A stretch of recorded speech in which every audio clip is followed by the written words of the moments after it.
السلام عليكم. أهلا ومرحبا بكم في فيديو جديد على قناتكم ياسين سبورتس. فيديو اليوم سيكون بعنوان أشرف حكيمي خليفة الإنجليزي كايل وولكر في السيتي.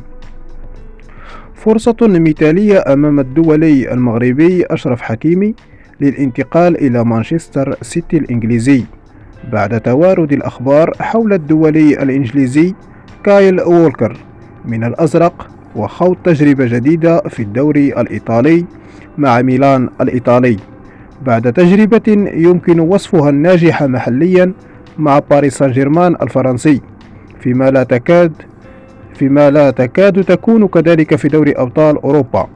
وولكر من السيتي سيزيد من الضغوطات على إدارة النادي من أجل التعاقد مع لاعب جديد بقيمة الدولي الإنجليزي، ولن يجد الفريق أفضل من اللاعب الدولي المغربي أشرف حكيمي الذي لم يحسم مستقبله مع باريس سان جيرمان الفرنسي رغم خروج الإعلام الفرنسي بتسريبات تشير إلى قرب تجديد العقد مع الفريق العاصمي. لكن تسارع الأحداث قد يغير موقف حكيمي من التجديد مع الفريق الفرنسي.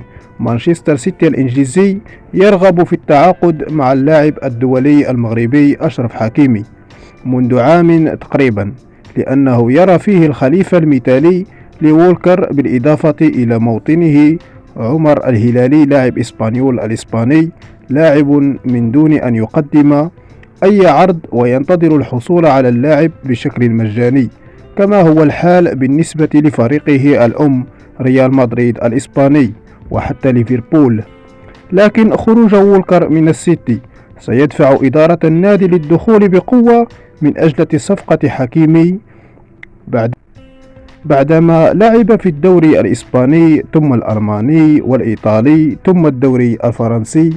من الممكن أن تكون وجهة أشرف حكيمي القادمة صوب الدوري الإنجليزي، وهو تحد جديد في مسار لاعب استثنائي،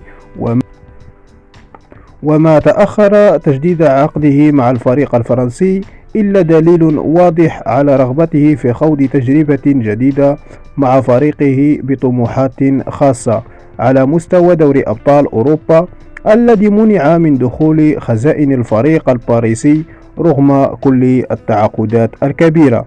شكرا لكم على المشاهدة والدعم. لا تنسوا الاشتراك في القناة وتفعيل زر الجرس ليصلكم دائما الجديد. إلى اللقاء.